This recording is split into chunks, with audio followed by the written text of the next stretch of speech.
ओम नमः शिवाय, ओम नमः शिवाय। शिव हरि बच्चों, बोलो श्री कृष्ण भगवान की जय।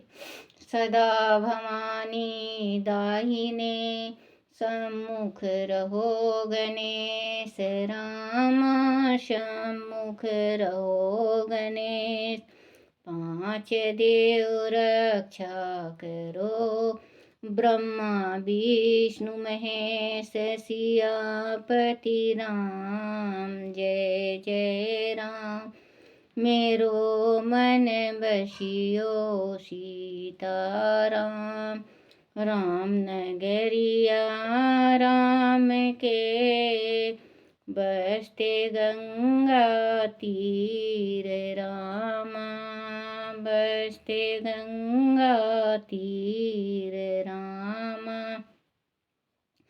चौकी हनुमत वीर की राम जी। चौकी हनुमत वीर की। बोलो सियापति रामचंद्र भगवान की जय। गणेश भगवान की जय। अपने अपने माता पिता की जय। अपने अपने गुरुदेव महाराज की जय। गंगा बड़ी गोदावरी, उससे बड़ा प्रयाग। गंगा बड़ी गोदावरी, उससे बड़ा प्रयाग। सबसे बड़ी अयोध्या जी, जहाँ राम हुए अवतार। सबसे बड़ी अयोध्या जी, जहाँ राम हुए अवतार। बोलो सियापति रामचंद्र भगवान की जय। बोलो शिव पार्वती की जय। शिव पुराण की जय। शिव पुराण में क्या करूँगी, हाय हाय मुझे छोड़कर कहाँ चली। तुझे छोड़कर कहाँ चली जाऊं, मेरा तो जीवन ही नष्ट हो गया। ब्रह्मा जी कहते हैं, नारद यह कहकर मैना मूर्छित हो पृथ्वी पर गिर पड़ी। शोक शोक रोष आदि से व्याकुल होने के कारण वह पति के समीप नहीं गई। देव ऋषि उस समय सब देवता क्रमश उनके निकट गए। सबसे पहले मैं पहुंचा। मुनि श्रेष्ठ मुझे देखकर देखकर तुम स्वयं मैना से बोले। नारद ने कहा, पतिव्रते तुम्हें पता नहीं है, वास्तव में भगवान शिव का रूप बड़ा सुंदर है। उन्होंने लीला से ऐसा रूप धारण कर लिया है, वह उनका यथार्थ रूप नहीं है। इसीलिए तुम क्रोध छोड़कर स्वस्थ हो जाओ, हट छोड़कर विवाह का कार्य करो और अपनी शिवा का हाथ शिव के हाथों में दे दो। तुम्हारी यह बात सुनकर मैना तुम से बोली, उठो यहाँ से।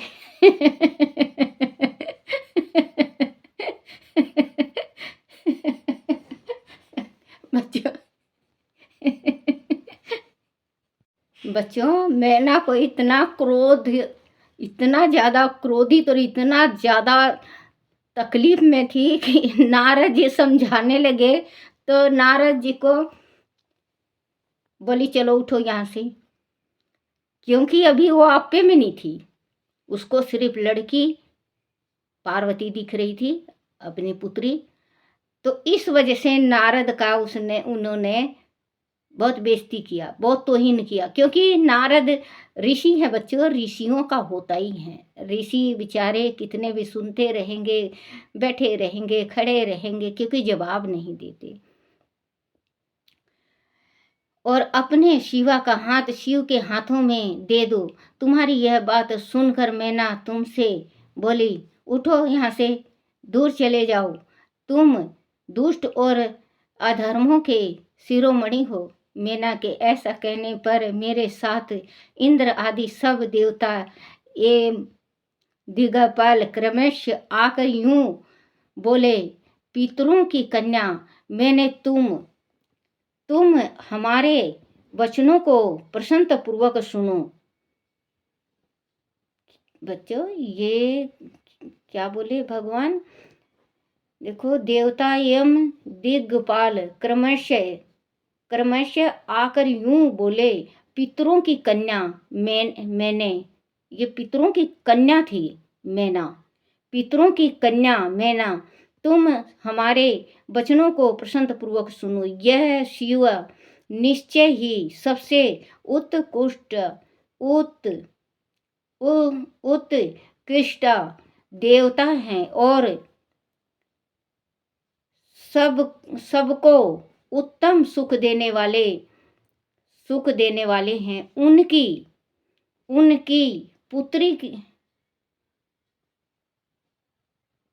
उत्तम सुख देने वाले हैं। आपकी पुत्री के अत्यंत दुस्सह तप को देखकर उन भक्त उत्सल प्रभु ने कृपा पूर्वक उन्हें दर्शन और श्रेष्ठ वर दिया था। यह सुनकर मैना ने देवताओं से बारंबार अत्यंत विलाप करके कहा, शिव का रूप बड़ा भयंकर है, मैं उन्हें अपनी पुत्री नहीं दूंगी। आप सब देवता प्रपंच करके क्यों मेरी इस कन्या के उत्कृष्ट रूप को व्यर्थ करने के लिए उद्यत हैं।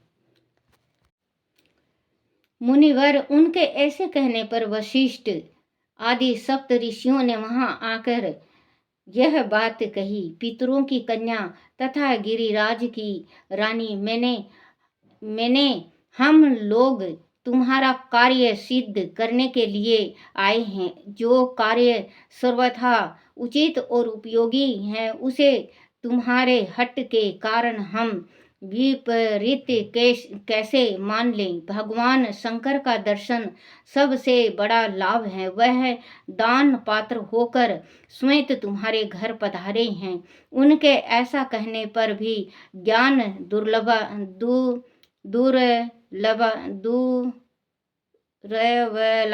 दुर्बला मैना ने उनकी बात मिथ्या कर दी और रुष्ट होकर उनसे कहा, मैं शस्त्र आदि से अपनी बेटी के टुकड़े कर डालूंगी, परंतु उसे शंकर के हाथों में नहीं दूंगी। तुम सब लोग दूर हट जाओ, किसी को मेरे पास नहीं आना चाहिए।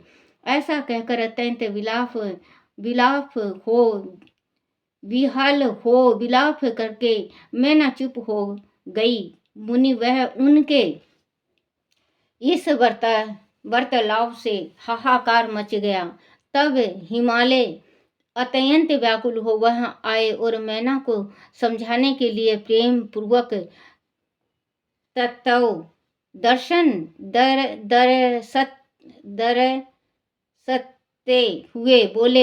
दर्शाते हुए बोले।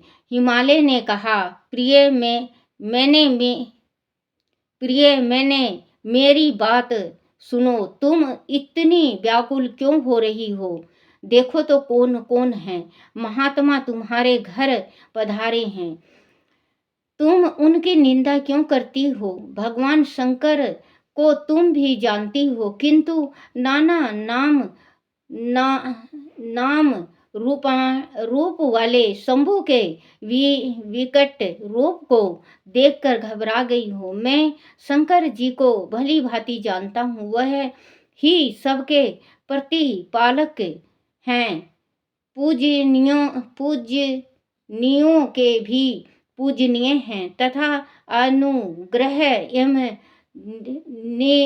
निग्रह करने वाले हैं। निष्पाप प्राण प्रिय, हट ना करो, मानसिक दुख छोड़ो, सुब्रते शीघ्र उठो और सब कार्य करो। पहली बार विकट रूप धारी शंभु मेरे द्वार पर आकर जो नाना प्रकार की लीलाएं की थी, मैं उनका आज तुम्हें स्मरण दिला रहा हूँ।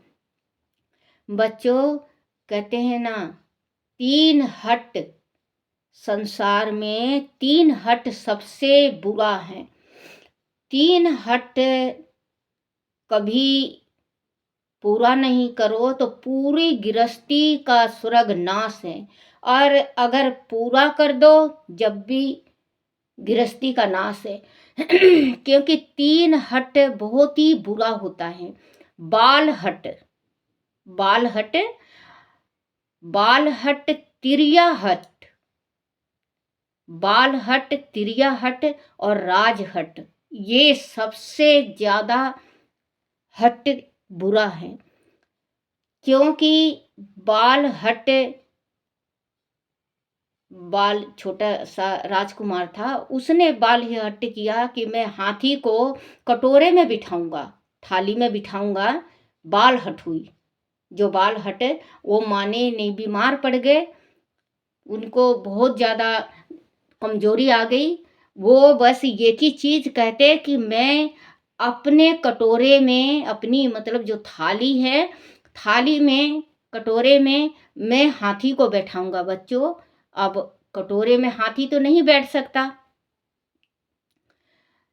तो बच्चों बाल हट के वजह से राजा ने मिट्टी की हाथी बनवाई, मिट्टी की हाथी बनवाई और उसमें बिठाया। जब राजा ने उसमें बिठाया तो बच्चा बाल हट से छूटा, अपना हट छोड़ा और खाने पीने लगा। कुछ दिन के बाद, कुछ दिन हुआ, 2-4 साल के बाद उस बच्चे ने फिर हट किया। बोले चंद्रमा को मैं थाली में लाऊंगा और चंद्रमा को मैं अपनी गोदी में बिठाऊंगा, चंद्रमा को मैं पकड़ूंगा। राजा कहने लगे इस राजकुमार का तो बहुत बड़ा बड़ा फरमाइश हो रही है, कैसे करें कैसे नहीं करें। एक ब्राह्मण आया, ब्राह्मण कहने लगा राजा साहब एक तरकीब मैं भी बता देता हूँ आपको, क्योंकि तरकीब बताने वाले बहुत बताए लेकिन वो खुश नहीं हुआ, बच्चा मुस्कुराना बंद कर दिया था। ब्राह्मण से कहे, बोले चलो, जब सब पूरे संसार में ने देख लिया और सब ने वो कर लिया, जब किसी के पास नहीं तो आप भी करके देख लो। राजा बोला एक चांदी की थाली ले आओ, चांदी की थाली ले आए और उसमें बच्चों, माफ करना बच्चों, खांसी हो गई है, जुकाम सर्दी ठंड से, तो उसमें बच्चों चांदी की थाली में गंगा जल डलवाया। और पंडित थोड़ा भाई जब राजा के दरबार में गया है तो 2-4 मंत्र भी पढ़ेगा, अपने उनने 2-4 मंत्र पढ़ा और चंद्रमा के पास रख दिया। थाली में चंद्रमा वैसे के वैसे आ गए। अब राजकुमार को दिखाया गया, बोले लो चंद्रमा आपकी थाली में आ गई। खूब खुश हुआ, खूब खुश हुआ और खूब राजा ने धन दौलत देके उस ब्राह्मण को विदा किया। तिरिया हट केकई ने किया था बच्चों, हट किया, कोप भवन में जाके वो कर लिया, सारा श्रृंगार फेंक दिया अपना। राम को 14 वर्ष वनवास जाना पड़ा।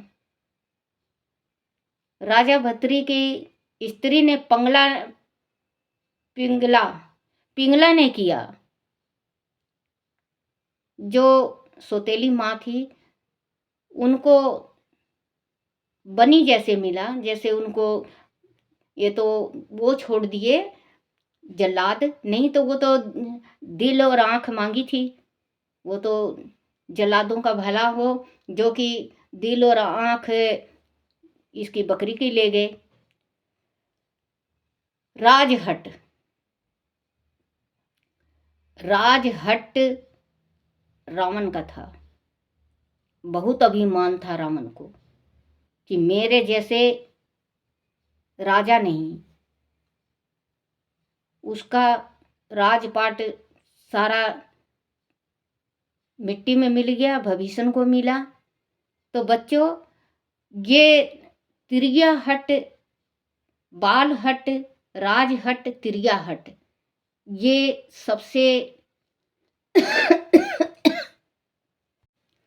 तो मैंने हट किया है कि मैं पुत्री की शादी नहीं करूंगी। उनके पति हिमालय आए हुए हैं, उनको मना रहे हैं, कह रहे हैं शंभू को तो आप जानती हो, पहले भी ये लीला दिखा चुके हैं पहले भी 2-3 दफ़े आके लीला दिखा चुके हैं। पहले नटवर बने, जिस टाइम उन्होंने पार्वती का हाथ मांगा, दोबारा अपनी बुराई करके गए, दोबारा ब्याह करने आए हैं, शादी करने आए हैं। तो ये तो नटवर हैं। ये तो नटवर नागरी नंदा भजो रे मन गोविंदा, नटवर नागरी नंदा भजो रे मन गोविंदा। सब नदियों में गंगा जी बड़ी है, सब नदियों में गंगा जी बड़ी है, सब बरतों में भजो रे मन गोविंदा। सब बरतों में एकादशी बड़ी है, सब बरतों में एकादशी बड़ी है, सब नदियों में गंगा भजो रे मन गोविंदा। नटवर नागरी नंदा भजो रे मन गोविंदा। बच्चों, जो नटवर नागर का भजन गाता, मुझे नहीं आता अभी भी, देखो बीच में मैंने गलत बोल दिया था, गंगा बड़ी, ये पहले बोलते हैं सब व्रतों में एकादशी का व्रत बड़ा है, सब नदियों में गंगा। तो मैंने ये बोल दिया कि सब, बच्चों समझ जाना आप, जीभ भी नहीं पलट रहा आज मेरा ठंड करके। विराट रूपधारी शंभू ने मेरे द्वार पर आकर जो नाना प्रकार की लीलाएं की थी, मैं उनका आज तुम्हें स्मरण दिला रहा हूँ। उनके उस परम महात्माओं को देख और समझकर उस समय मैंने और तुमने उन्हें कन्यादान स्वीकार किया था।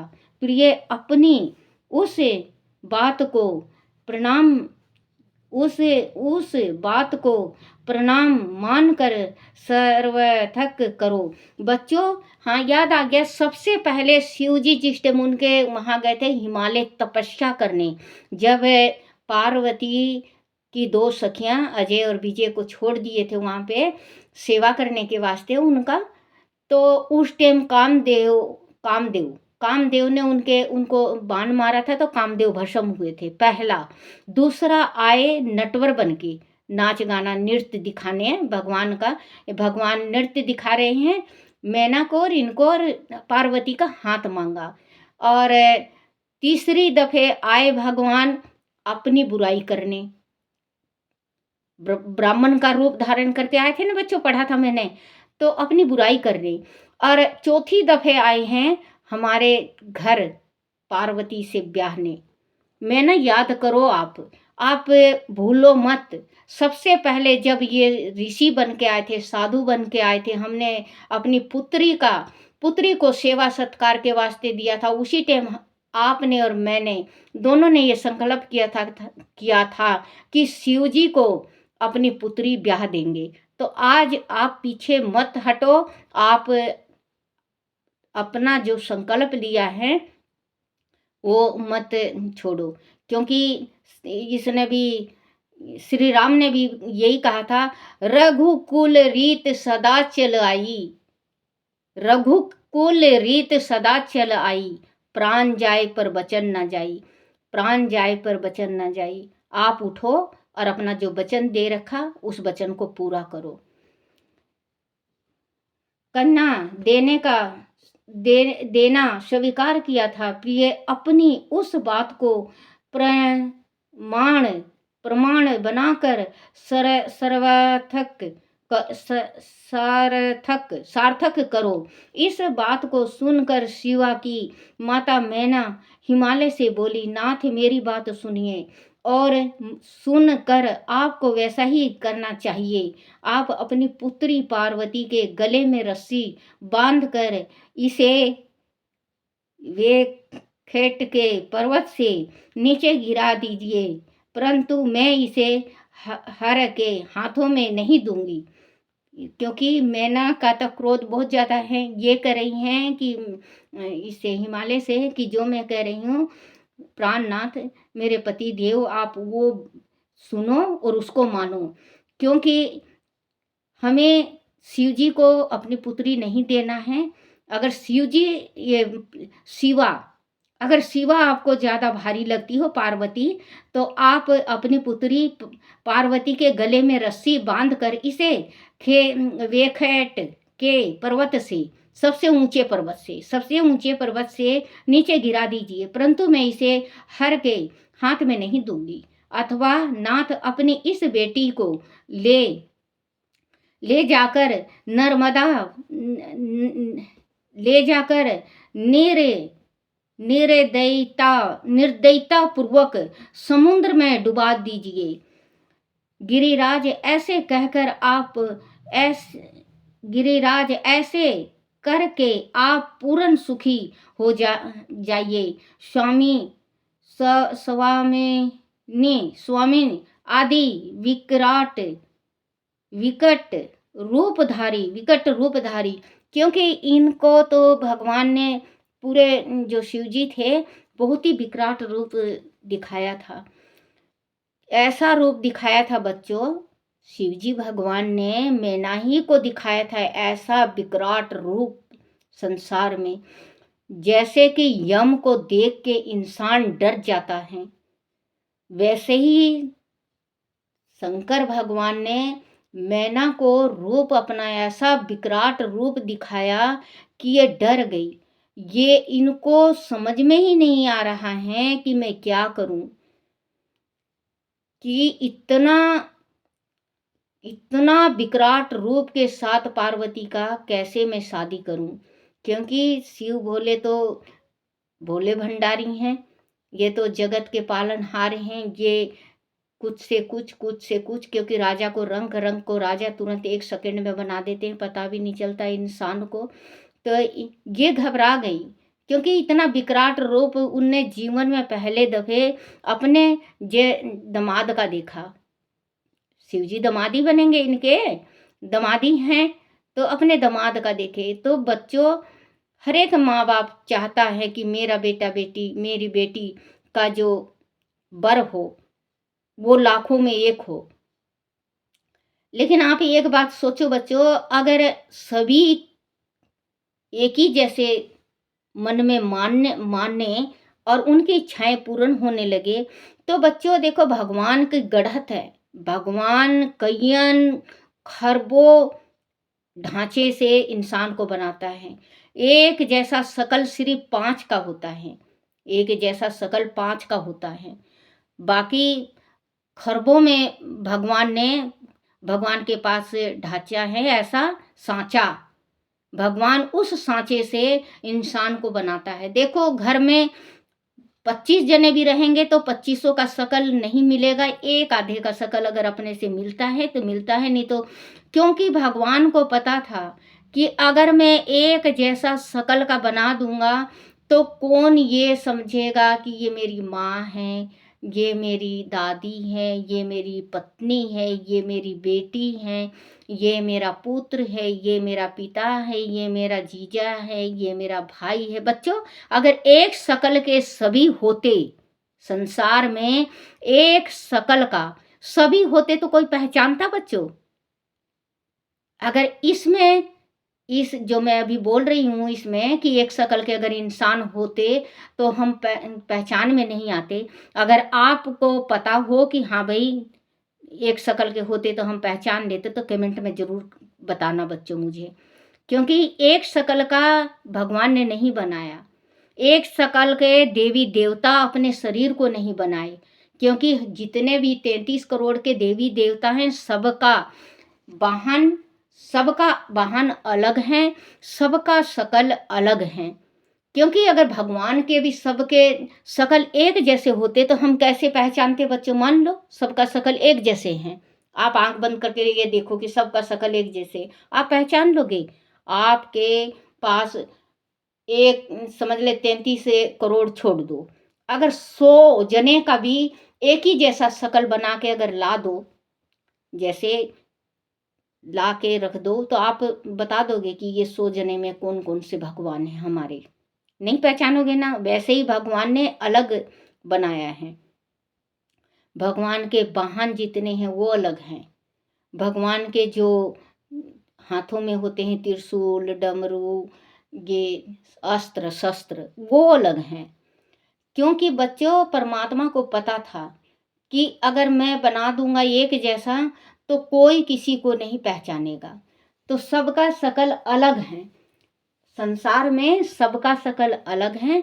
तो इसी वास्ते शिव भोले ने सबसे विकराट रूप, जो संसार में सबसे ज्यादा विकराट रूप है, उसका रूप धारण करके मैना को दिखाया। और मैना घबरा गई कि इतना विराट रूप के साथ, इतना भयंकर रूप के साथ मैं अपनी पुत्री की शादी नहीं करूंगी।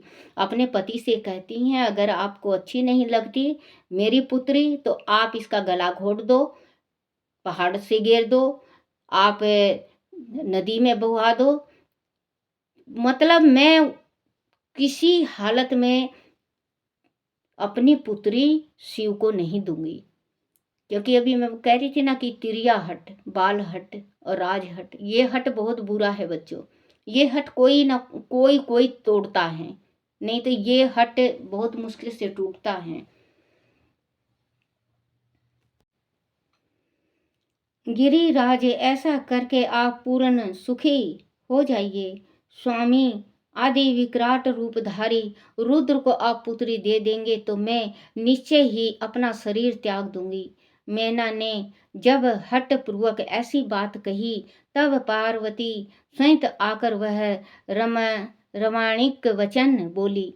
माँ, तुम्हारी बुद्धि तो बड़ी शुभ कारक है, इस समय विपरीत कैसे हो गई। धर्म का अव अवलंब अवलंब करने वाली होकर होकर भी तुम धर्म को कैसे छोड़ रही हो। यह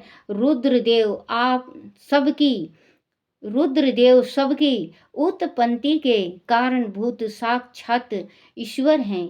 इन से बढ़कर दूसरा कोई नहीं है। समस्त श्रुतियों में यह वर्णन है कि भगवान शंभु सुंदर रूप वाले तथा सुखद हैं। बच्चों, हम सभी जानते हैं कि शिव शंकर भगवान इस संसार में त्रिलोक में से सबसे सुंदर हैं। वो गोर वर्ण के हैं, वो गोरे हैं और इतने सुंदर हैं, बहुत ज्यादा सुंदर हैं। शंभु सुंदर रूप वाले तथा सुखद हैं। कल्याणकारी महेश्वर समस्त देवताओं के स्वामी तथा समय प्रकाश हैं। उनके नाम और रूप अनेक हैं। माता जी श्री विष्णु और ब्रह्मा आदि भी उनकी सेवा करते हैं। वह सबके अधिष्ठान हैं, कर्ता हर्ता और स्वामी हैं। विकारों की इन तक पहुँच नहीं है। यह तीनों देवताओं के स्वामी अविनाशी किंकर होकर अविनाशी यम सनातन हैं। उनके लिए ही सब देवता किंकन होकर तुम्हारे द्वार पर पधारे हैं और उत्साह मना रहे हैं। इससे बढ़कर सुखी बोलो शिव शंकर भगवान की जय। ओम नमः शिवाय, ओम नमः शिवाय, ओम नमः शिवाय बाबा, ओम नमः शिवाय, ओम नमः शिवाय शंभु, ओम नमः शिवाय, ओम नमः शिवाय बोले, ओम नमः शिवाय, ओम नमः शिवाय, ओम नमः शिवाय, ओम नमः शिवाय शंभु, ओम नमः शिवाय। बोलो शिव पार्वती की जय। शिवाय नमो, शिवाय नमो, शिवाय नमो, शिवाय नमो, शिवाय नमो। ओम